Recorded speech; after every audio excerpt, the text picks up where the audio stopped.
बिस्मिल्लाहिर्रहमानिर्रहीम। इय्याका नअबुदु व इय्याका नस्तईन। मैं इस वक्त पाकिस्तान में रहने वाले तमाम पाकिस्तानियों से और पूरी दुनिया में जितने भी वसीक पाकिस्तानी हैं उनसे मुखातिब हूँ। इमरान खान जो जंग लड़ रहा है वो जंग इमरान खान की नहीं बल्कि पाकिस्तान की जंग है, हमारी नस्लों की जंग है। हम सब पर यह फर्ज है कि इस वक्त इमरान खान को जो बेगुनाह कैद किया गया है और हमारी पार्टी के साथ जो जुल्म और फसाइयत जारी है उसके लिए हम सब ने निकलना है।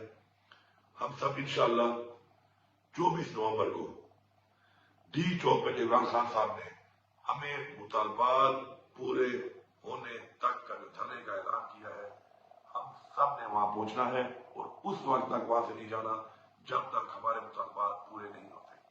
हमारे मुतालबात सबसे पहले इमरान खान की, हमारी लीडरशिप और हमारे कारकुनान की रिहाई है।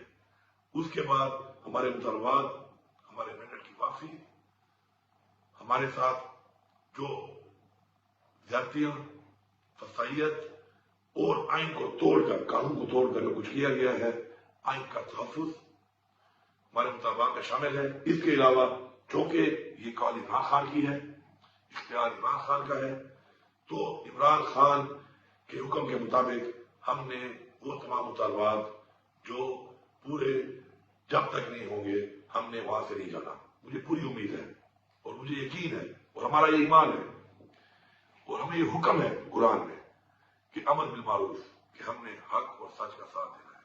हम हक पे हैं, हम सच के साथ हैं और इंशाअल्लाह अपनी हकीकी आजादी तक, अपने मुतालबात की मंजूरी तक और अपने आने वाली नस्लों, अपने पाकिस्तान के आइन के तहफ्फुज़ के लिए इंशाअल्लाह हम हर हद तक जाएंगे और इंशाअल्लाह ये जंग इंशाअल्लाह हम जीतेंगे भरपूर तरीके से। आप जहां पर भी हैं ओवरसीज पाकिस्तानी, जहां जहां भी आपके प्रोटेस्ट हो रहे हैं, भरपूर तरीके से शिरकत करनी है आपने।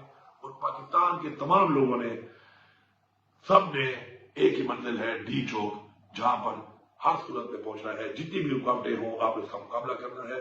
और मैं आखिर में इस हुकूमत को वार्निंग दे रहा हूं कि आप हमारे ऊपर शेलिंग करते हैं, हमारे ऊपर रबड़ बुलेट्स चलाते हैं, हमारे ऊपर आप बेइंतजाम तशद्दुद करते हैं, हमारे रास्तों में खलके खोदते हैं, कंटेनर खड़े करते हैं और उसके बाद हमारे ऊपर स्ट्रेट फायरिंग करते हैं। कोई भी नुकसान अगर होगा, किसी का भी नुकसान होगा तो ये हुकूमत उसकी जिम्मेदार होगी और आपने इस दुनिया में भी हिसाब देना है और उस जहां अल्लाह को भी हिसाब देना है। मेरी तमाम लोगों से ये अपील है कि जो इनके हुक्म के ऊपर इस तरह का जुल्म और जबर करते हैं कि आप हक का साथ दें, आप आइन के मुताबिक जो आपको जिम्मेदारी दी गई, जो आपने हल्फ लिया है, उसके मुताबिक आप अपना फर्ज पूरा करें। किसी का गैर कानूनी ऑर्डर मांगकर, अपने ही लोगों पर जुल्म करके, जबर करके, गैर कानूनी तरीके से तशद्दुद करके आप न इस जहां से शुरू होंगे और न उस जहां से शुरू होंगे। आप सबका